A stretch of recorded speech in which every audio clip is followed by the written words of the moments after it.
really an honor to be here, and as Raj mentioned, I was really fortunate to be able to be a part of this team indirectly through the work we were doing over there. Background, as Danny mentioned, is poverty alleviation work in Africa. Quick little aside on this, there's really two different types of poverty alleviation work. No one really talks about it, but I'll educate you guys for a second. Most organizations try and end poverty and overcome poverty by giving people stuff or by building stuff for them. There's another approach, and that's helping to overcome poverty by developing human capacities. And so that's the type of development work that I practice and that I advocate towards.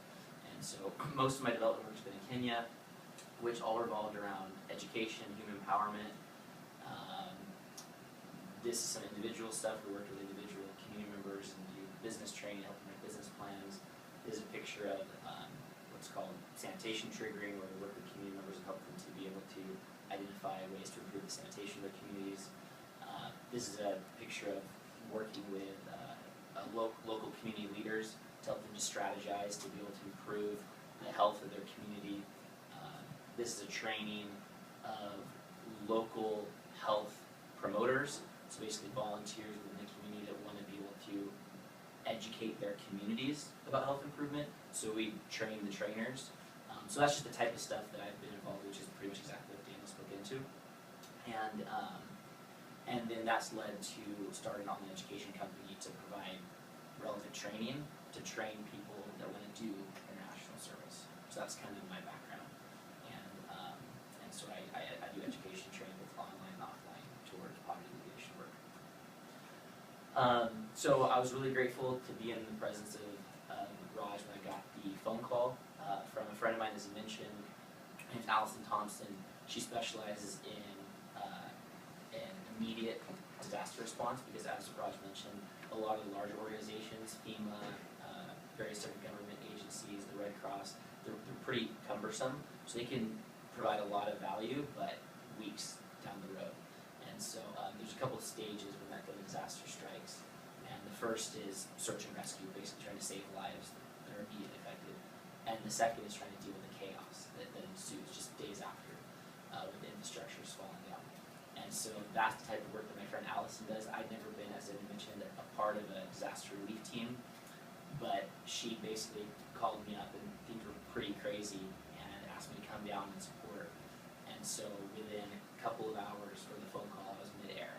And so it just goes to show having a company that does well, that has profits available, can move swiftly and make decisions. And I was mid-air probably within about 2.5 hours of that call, and I was on the ground probably within about 8 hours of receiving the phone call. So that was really pretty cool to be a part of something that was able to move so quickly and rapidly.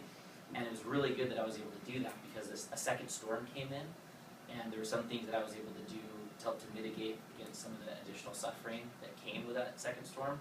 And also I wouldn't have been able to get there for about another 48 hours because that second storm shut down the airports. So really cool we could act so quickly. So a little bit about the disaster and then a little bit about the relief work, and then we'll call it a day. The hurricane was unprecedented in this area. Rising temperature, ocean temperatures had new behaviors to this type of hurricane. It brought in really gnarly winds up to about 100 miles an hour, which did all the typical wind things, knocking over power lines, knocking over trees, blowing roofs off of homes, stuff like that. But the real bulk of the disaster, as with Hurricane Katrina, was the flooding. A typical tide rises and falls just a couple of feet. Because of the energy that was in the ocean, and there was inertia and momentum pulling water inland, when the tide rose, just like it normally would, it rose 12 feet. So 12 vertical feet of water came in and filled up the land. So if you look at this area, I think this is an area of Rhode Island, you'll notice there's no land. And this is one of hundreds of miles of coastline were affected similarly. And the water literally came and just filled up islands, filled over peninsulas, and completely decimated communities. You can see just debris and boats just floating through what used to be streets.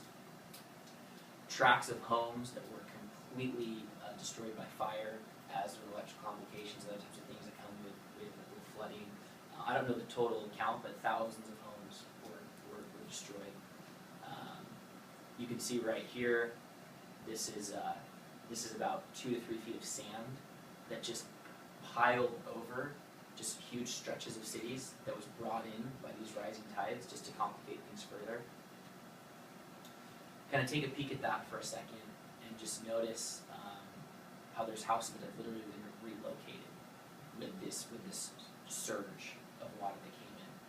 So you can see that houses are literally falling on top of each other or moved entirely off of their foundations. Imagine what it would have been like to be there. There's a lot of people that evacuated, but there's a ton of people that didn't. Tens of thousands of people were present for these types of experiences. There was one gentleman who I talked to who told me his firsthand account of what happened. He chose not to evacuate. He was with his family in their home. They had some supplies, and they were just going to kind of weather out the storm. And besides this, the really gnarly winds, hearing trees falling down on top of other people's homes and stuff like that, the first thing that he saw that it was something never seen before that was really alarming was he looked outside and he started to see water coming out of the gutters and started to fill up the street. And with the rising tide, it filled in the whole sewer system, and the water was coming up through those gutters and filling up the streets. And like, just kind of imagine, like, that would feel like you're in like some like crazy sci-fi Armageddon type movie. So the water rose up, and he went down into his basement, and water started to trickle into his basement. And so he started shutting all the windows in his basement and trying to get some of the stuff that was in his basement out of the basement because it was going to get wet. Well, the water kept rising. They didn't know that it was going to rise 12 feet. So the water keeps rising and starts to come in faster in the windows. So he's holding back one of these windows as the water's literally rising in front of his face until the water pressure is too strong for him to hold back. It knocks him on his back, and water starts pouring, cascading into their basements. And again, this is the story of one man, but this was happening to thousands of people simultaneously. So water's filling in the basement. He rushes his family upstairs, and they watch from the stairwell going down as water is just filling up their basement like a swimming pool. Assuming that this was just the gnarliest thing they've ever experienced, they didn't think it was going to get much worse than that. Well, the water keeps rising, the water keeps rising, the water keeps rising. They're standing there in their first floor of their home, not having any clue what to do. Water outside is rising, just like the first picture I showed before. All the streets were filled with water. And the floor that they're standing on, the water starts to fill up through the floor. So now the water's coming up through their floor and filling up their home. So the family freaks out, and they start to carry up some of their furniture and other things were in their bottom floor up to the top floor. And now they're huddled in their top floor without any other resources.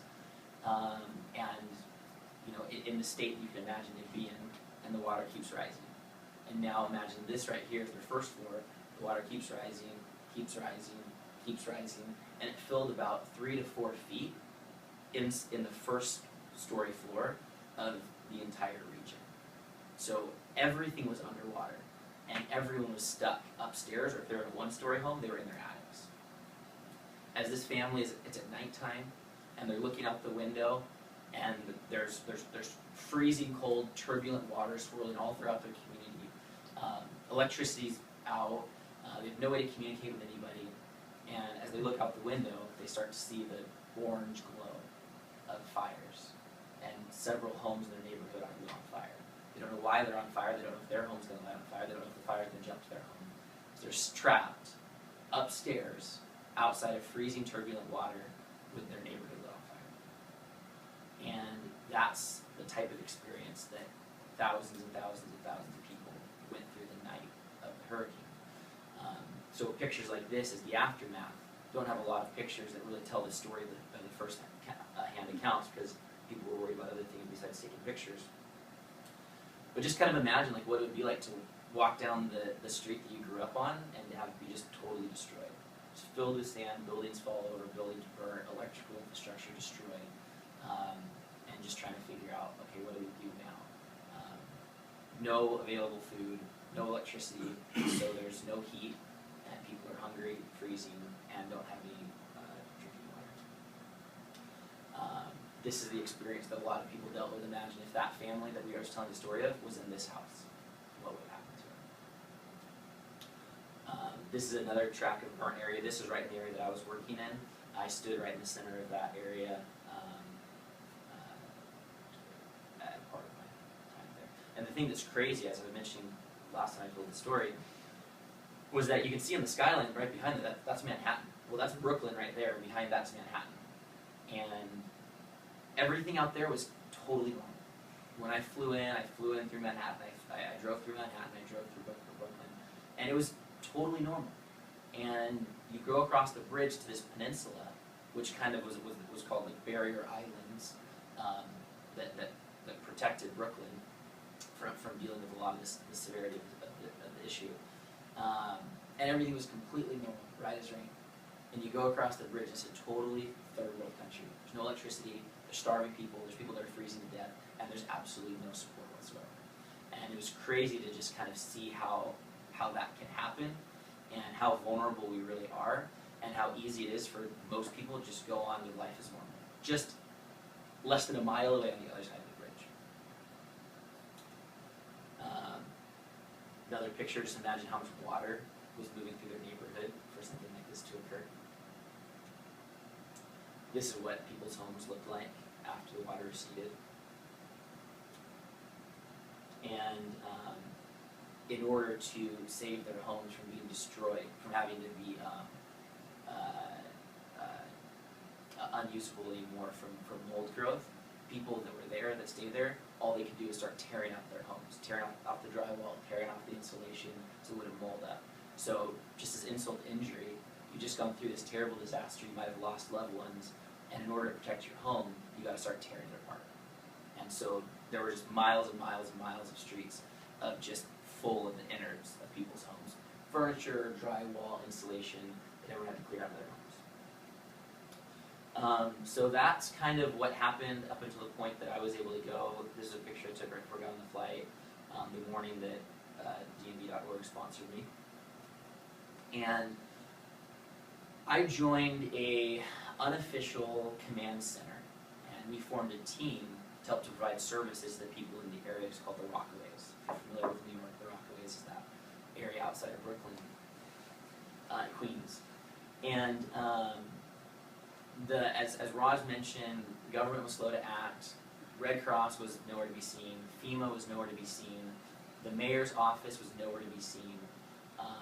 Federal or military support, National Guard was nowhere to be seen.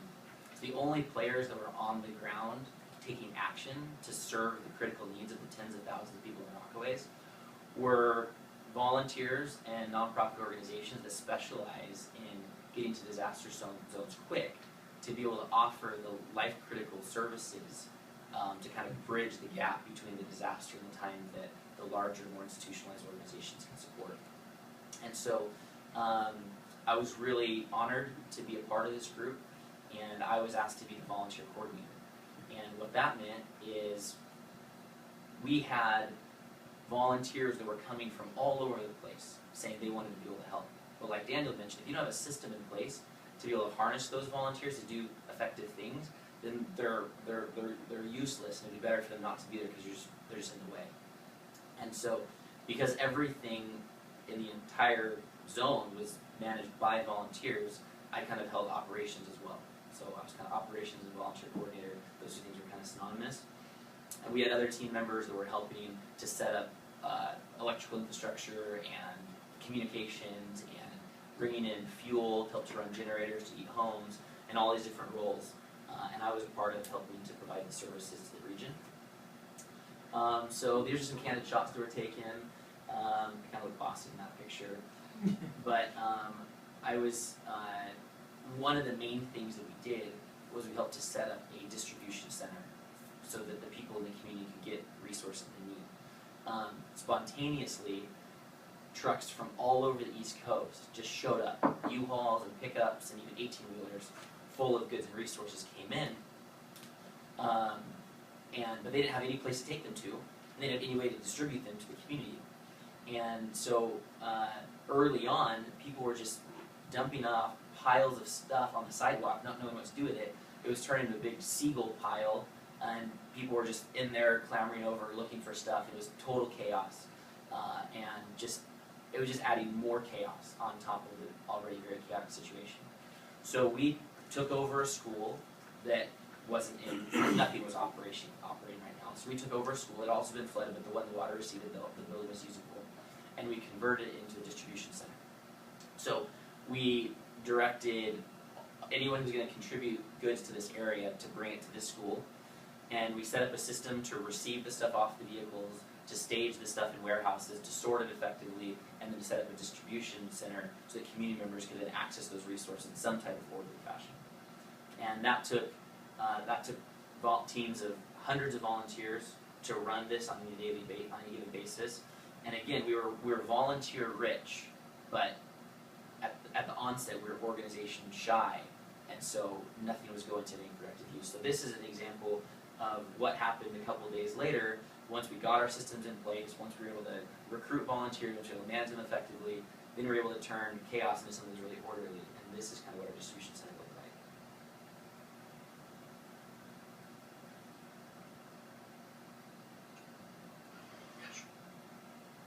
That's what I'm telling you.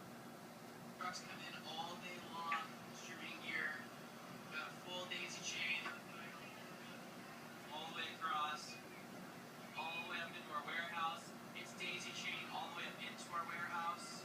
Put that together.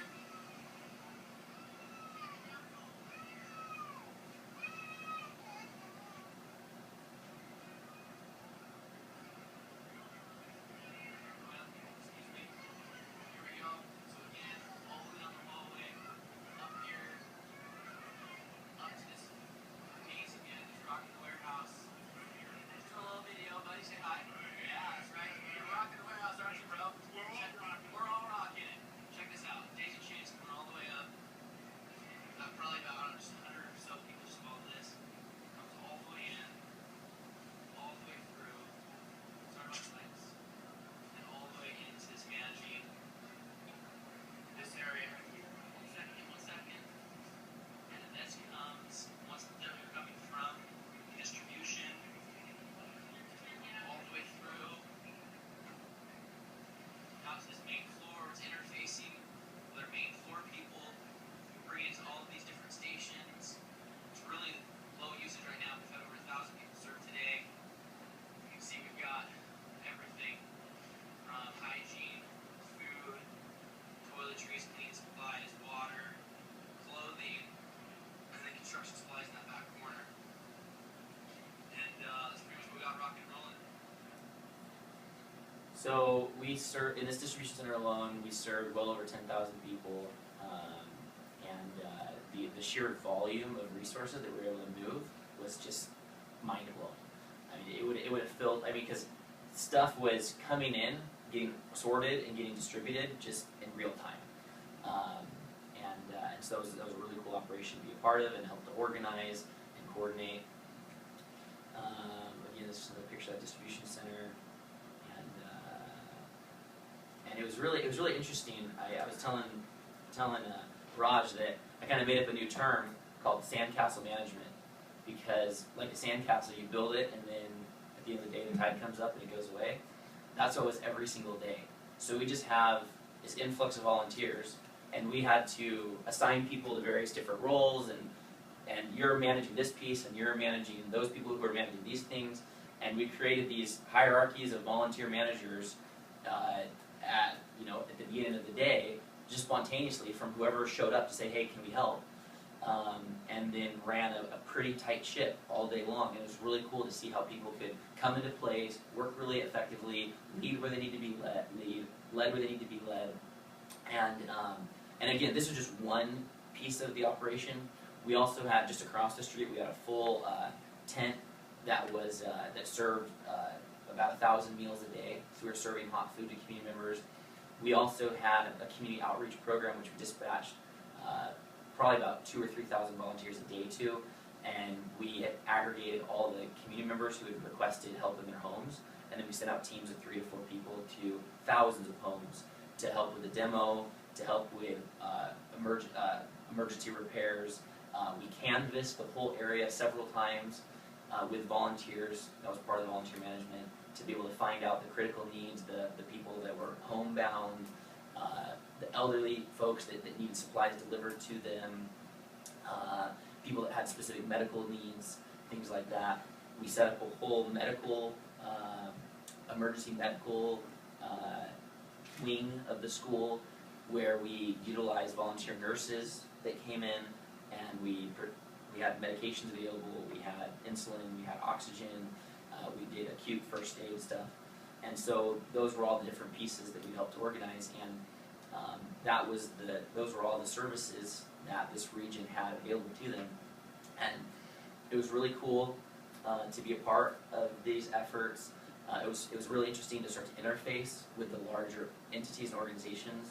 So I personally interfaced with FEMA, with the National Guard, with the Army, with the Red Cross, on the phone with them, in meetings with them, telling them, hey, these are the conditions on the ground, this is what's needed moving forward. And then over about the course of 2 weeks, they started to come in and fill in a lot of those voids, moving into phase 3, which is that relief component. So phase 1 is like search and rescue, phase 2 is chaos mitigation, and then phase 3 would be relief. And that's where these large organizations are really effective, because they've got a tremendous amount of resources. They can set up sustainable structures to feed people and shelter people for an ongoing period of time. But our team was able to provide those ad hoc, unofficial services, which I think saved a lot of lives and benefited a tremendous amount of people that they'd already dealt with so much. The last thing they want to do on top of that was not having any food, or not having any water, or not having diapers, or the other basic things that helped them to kind of like work their way through the crisis. Another operation that I managed the distribution of was we were able to procure 100,000 body warmers. They're kind of like mitten warmers, but they're oversized. They're like this big, and you put them in a blanket with you when you sleep. And people had been perishing from hypothermia at night because it was so cold. Apartment buildings turned into blocks of ice, and it was really impossible for people to get warm. And so we brought in these emergency heating supplies, and in a couple of days we distributed 100,000 of them to the region. So we stocked elderly homes that still had patients in them. We stocked NYCHA buildings, which were basically like the low income apartment buildings. We stocked other distribution centers, and we distributed them door to door. And then people use these at nighttime to stay warm. And that was a pretty rewarding mission to be a part of. And this is just another picture of our command center, one of our staff meetings at the end of the night. And the very last thing that I did before I left in 2 weeks was I gave Chelsea Clinton a tour of our distribution center. I was able to spend about 15 minutes with her and answer a lot of her questions and tell her what we were doing.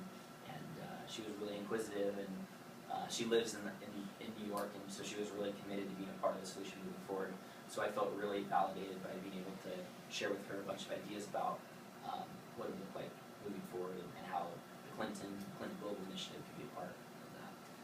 And this was our team. This was a picture I took right before I left.